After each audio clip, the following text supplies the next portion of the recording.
Hello students, देखो आगे करते हैं। जितना भी हुआ था नेक्स्ट थ्योरम है, इम्पोर्टेंट थ्योरम है। The product of two positive integers is equal to the product of their LCM and GCD.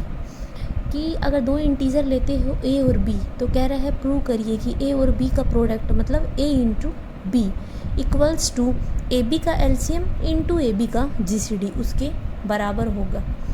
तो प्रूफ में देखिए, let A and B be any two positive integers मान लिए। तो हमें प्रूव क्या करना है, प्रोडक्ट ऑफ टू इंटीजर्स का मतलब है A into B equals to LCM उन दोनों नंबर्स का और जीसीडी। तो एलसीएम दोनों नंबर्स का ए कोमा बी क्लोज ब्रैकेट में लिखोगे, यही नोटेशन है। डॉट जीसीडी दोनों नंबर्स का ओपन ब्रैकेट में लिखोगे। तो ये इसको फर्स्ट इक्वेशन मार्क कर दिया, हमें ये प्रूव करना है।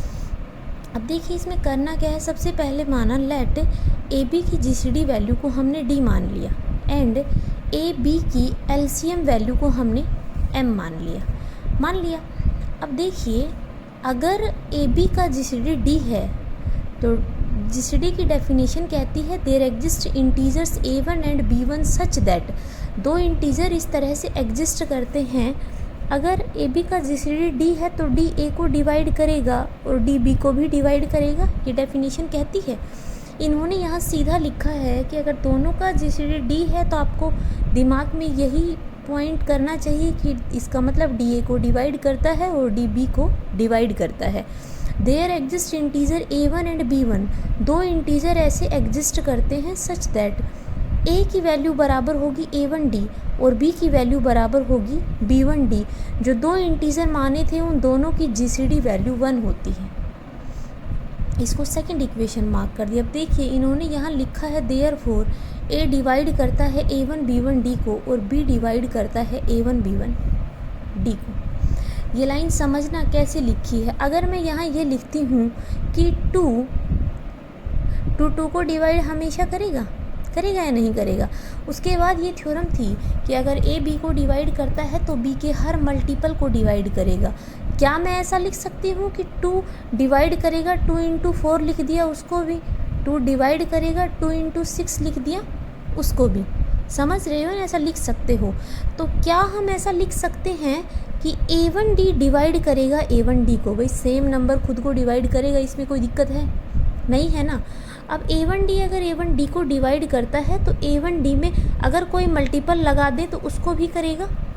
और a1d के ऊपर वैल्यू क्या है, ये a, इसी को लिखा है कि a डिवाइड करता है a1 b1d को। इन्होंने सीधा लिख दिया। तो ये मत समझना ये कहाँ से आ गया। ये इसी तरह है कि सेम नंबर सेम को डिवाइड करता है तो उसके मल्टीपल को भी करेगा, ऊपर वाले में एक वैल्यू रख दी, इसी तरह b वाला। तो यहाँ से निकला कि a डिवाइड करता है a1 b1d को और b भी डिवाइड करता है a1 b1d को। इसको थर्ड इक्वेशन मार्क कर दी। अब देखो यहाँ पे नीचे दोनों नंबर सेम हैं, लिस्ट कॉमन मल्टीपल की डेफिनेशन ध्यान हो तो वहाँ एक कंडीशन ये थी कि जब नीचे वाला नंबर सेम हो और ऊपर दो अलग अलग हो तो यहाँ ये बोल सकते हैं कि a1 b1d is a common multiple of a and b। ठीक है, बोल दिया। अब हमने मान लिया कि c इन कॉमन मल्टीपल, एक तो ये आ गए और b का, मैं इसके अलावा दूसरा कॉमन मल्टीपल मान लेती हूँ। Let c be any other common multiple of a and b। अगर ये a और b का कॉमन मल्टीपल है तो a डिवाइड c और b डिवाइड c, इसमें कोई दिक्कत नहीं है। अब यहाँ पे डिविजिबिलिटी की डेफिनेशन लगा दो दोनों जगह। यहाँ लगाओगी तो देयर एग्जिस्ट इंटीजर c1 और यहाँ के लिए c2 such that c equals to a into c1 और c equals to b into c2। दोनों को इक्वेशन नंबर मार्क कर दिए 4 और 5। ठीक है, फ्रॉम 4th एंड 5th आप क्या बोल सकते हो, दोनों के LHS बराबर हैं तो दोनों के RHS बराबर होंगे। a c1 किसके बराबर हुआ, b c2 के, और इसको 6th इक्वेशन मार्क कर दी। अब देखो सेकंड इक्वेशन से a और b की वैल्यू पुट कर दो। a की वैल्यू कितनी है a1d, तो a1 c1d equals to b की वैल्यू कितनी है b1 c2d। दोनों तरफ d कॉमन है, कैंसिल, क्या बचा a1 c1 equals to b1 c2। यहाँ पे डिविजिबिलिटी की डेफिनेशन लगाते हो तो इसको ऐसा लिख सकते हो कि a1 डिवाइड करता है b1 c2 को। ऐसे नहीं समझ आए तो भाई इसको डिविजिबिलिटी की डेफिनेशन खोलोगे तो एक इंटीजर एग्जिस्ट करेगा such that B1 C2 equals to A1 into कुछ भी। अब देखो गोस थ्योरम बताई थी कल कि A अगर BC को डिवाइड करता है और A और B का GCD अगर 1 है तो A C को डिवाइड करेगा। अगर A1 B1 C2 को डिवाइड करता है और हमने ऊपर लिखा है कि A1 और B1 का जो GCD होगा वो 1 है तो A1 C2 को डिवाइड करेगा। फिर से डिविजिबिलिटी की डेफिनेशन लगा दो, there exist integer K such that C2 equals to KA1। इस वैल्यू को फिफ्थ में रख दो। C equals to B C2 है B और C2 की वैल्यू है KA1। K एक साथ कर लिया, अंदर बचा A1 और B की वैल्यू B1 D है। अब यहाँ से ये लिख सकते हो कि A1 B1 D डिवाइड करता है C को। 7th इक्वेशन मार्क कर दी। एलसीएम की डेफिनेशन याद कर लो। M दो नंबर्स का एलसीएम तब था जब A M को डिवाइड करता था और B M को डिवाइड करता था। उसके बाद M के अलावा अगर A C को डिवाइड करता था और B C को डिवाइड करता था तो हम ये दिखाते थे कि M C को डिवाइड करता है तो M वहाँ एलसीएम है। यहाँ हमने दिखा दिया कि इसका कॉमन मल्टीपल है। इन दोनों नंबर्स का दूसरा कोई मल्टीपल माना है C माना तो इन दोनों कॉमन मल्टीपल्स में क्या रिलेशन आ गई कि A1 B1 D डिवाइड करता है C को। इसका मतलब इसकी LCM value list common multiple A1 B1 D बनेगा। वही इन्होंने यहाँ लिखा होगा कि from second and 7th equation we see that this is the least common multiple of A and B। Therefore AB का GCD इंटू AB का LCM, AB की GCD को हमने D माना है और AB का एलसीएम हमारा A1 B1 D आ गया। इसको अलग अलग कर लिया A1 D और B1 D। A1 D A है और B1 D B है, यही प्रूव करना था। देखो कुछ भी नहीं किया है, सबसे पहले इतना ही है, दोनों का GCD माना। डिविजिबिलिटी की डेफिनेशन लग रही है बार बार, ये मैंने शुरू में ही बताया था डिविजिबिलिटी की डेफिनेशन बहुत लगेगी, ठीक है। तो क्या कर दिया, ठीक है। अब ये मैंने बता दिया ये किस तरह से आया है, कॉमन मल्टीपल बन गया। दो नंबर्स का दूसरा कोई मल्टीपल मान लेते हैं, मल्टीपल है तो इसको होल्ड करेगा। फिर डिविजिबिलिटी की डेफिनेशन लगा दी, दोनों इक्वेशंस को बराबर कर दिया, A और B की यहाँ वैल्यू रख दी, यहाँ से ये आ गया। और A1 B1 का GCD 1 है तो A1 इसको डिवाइड करेगा। यहाँ से फिर ये C2 की वैल्यू है और इसको 5th इक्वेशन में पुट कर दिया। ये वैल्यू आते ही मतलब हो गया कि A1 B1 D उसका लिस्ट कॉमन मल्टीपल है। यही थ्योरम है, इतना कर है। अब अगर देखो क्वेश्चन पे चलते हैं। Find GCD of 858 and 325। पहले तो इनकी GCD निकालो और आगे क्वेश्चन है express it in the form of M into 858 plus N into 325। GCD निकालना कैसे है, 858 को 325 से डिवाइड करेंगे, 2 पे गया 650 बचा कितना 208। अब ये यहाँ पे है, ये टर्म यहाँ आएगी, इसको डिवाइड करो, 1 पे गया क्या बचा 117 बचेगा। फिर इससे डिवाइड करेंगे, 1 पे गया 117 क्या बचा 91। फिर 117 1 कंप्लीट डिवाइड नहीं होगा तब तक कंटिन्यू चलना है। 91 26 बचा, 91 किया 3 पे गया 78 13 बचा, फिर 26 0 बच गया, ठीक है। अब यहाँ से दिख तो जाता है कि ये GCD इसका 13 आ गया। अब इसको लिखना कैसे है, 858 को लिखोगे 325 इंटू 2 प्लस 208 और फर्स्ट इक्वेशन मार्क कर दी। उसके बाद अगला डिवीज़न कौन सा है, 325 equals to 208 into 1 plus 117, second equation mark कर दी। उसके बाद है 208 इक्वल्स टू 117 इंटू 1 प्लस 91 और थर्ड इक्वेशन मार्क कर दी। 117 इक्वल्स टू 91 इंटू 1 प्लस 26 और फोर्थ इक्वेशन मार्क कर दी। 91 equals to 26 into 3 plus 13, fifth equation mark कर दी। और 26 इक्वल्स टू 13 इंटू 2 प्लस 0। तो यहाँ पे तो रिमाइंडर 0 हो गया, लास्ट नॉन जीरो रिमाइंडर जो आता है वो GCD वैल्यू आती है। तो ये तो 0 है, ये सारे रिमाइंडर हैं, लास्ट नॉन जीरो रिमाइंडर ये है, तो यही इन दोनों की GCD वैल्यू बन गई। एक पार्ट तो क्वेश्चन का ये था। उसके बाद कह रहा है एक्सप्रेस करिए इस फॉर्म में। देखिए एक क्वेश्चन ध्यान से समझ लो, सारे इसी तरह होंगे। कैसे करना है, जीसीडी वैल्यू जितनी आई है उसको लेके चलेंगे फिफ्थ इक्वेशन से 13। तो नीचे इक्वेशन से ऊपर चलते जाएंगे तब होगा, बीच में ना कट मारना ना ऊपर से चलना, नीचे से चलोगे। 13 की वैल्यू क्या होगी 91, ये इधर जाएगा तो -26 इंटू 3, ठीक है।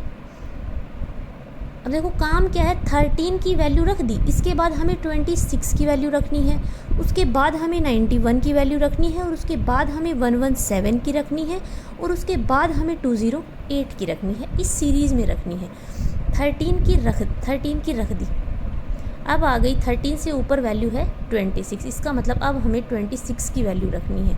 तो 91 इंटू 1 है, माइनस 26 की वैल्यू फोर्थ इक्वेशन से क्या बनेगी 117 माइनस 91 इंटू 1, और बाहर 3 है वो 3।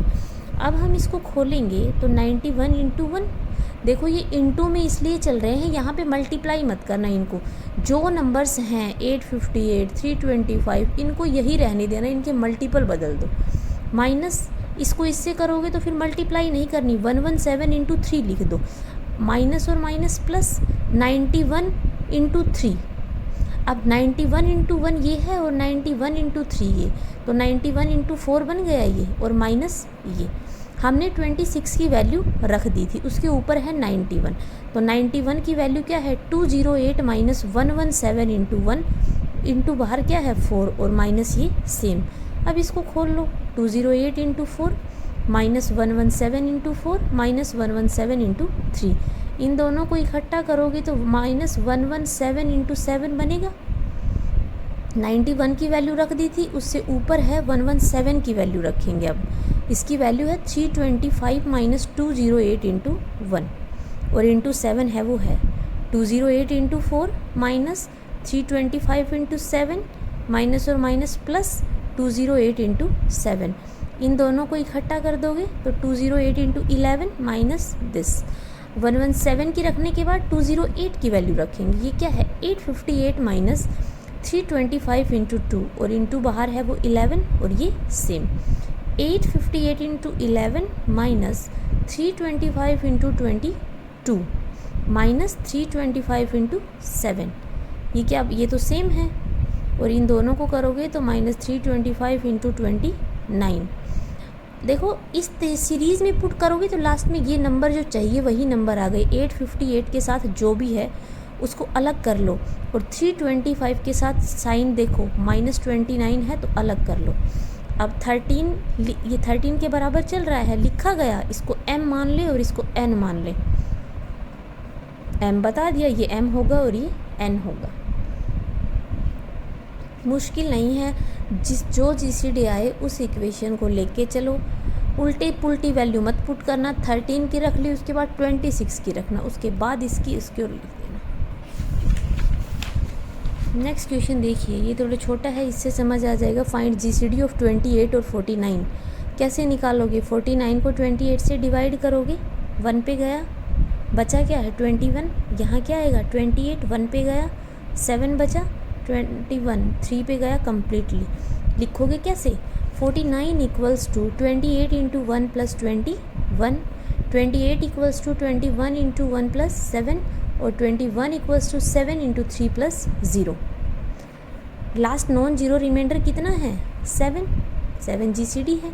अब ये कह रहा है express it as linear combination की, उस जीसीडी वैल्यू को 28 और 49 के लीनियर कॉम्बिनेशन में लिखो। इसका मतलब वही फर्स्ट पार्ट वाला ही करना है। 7 किसके बराबर हुआ 28 माइनस 21 इंटू 1। 7 की वैल्यू रखने के बाद अगली वैल्यू है 21 की रखनी है, तो क्या है 49 माइनस 28 इंटू 1 और into 1, 28 into 1 minus 49 into 1 plus 28 into 1, इन दोनों को एक साथ लिखोगे तो 28 इंटू 2 माइनस 49 इंटू 1 रख दी भाई। इससे ऊपर तो वैल्यू नहीं है तो रखनी ही नहीं है। अब 28 के साथ 2 है और 49 के साथ -1 है, तो इस एक को लिख देंगे 28m प्लस 49n, m ये है और n ये। अब देखिए find the LCM of 306 and 657। LCM निकालना है, तो ये थ्योरम हमने पढ़ी है कि दो नंबर्स का प्रोडक्ट बराबर होता है उनकी जीसीडी वैल्यू इंटू उनकी एलसीएम वैल्यू। तो यहाँ से एलसीएम की वैल्यू क्या आएगी a इंटू बी, ये नीचे आएगा, अब हमारे पास ए और बी है, उनकी जीसीडी वैल्यू निकाल दे। तो जीसीडी कैसे निकलेगी? कर दिया, कर देना, 9 आएगी। अब ये निकाल लो, दोनों की एलसीएम वैल्यू किसके बराबर होगी? ए इंटू बी। 306 इंटू 657 अपॉन दोनों की जीसीडी 9 आ गई। काट लो, जो नंबर आया वही इनका एलसीएम होगा।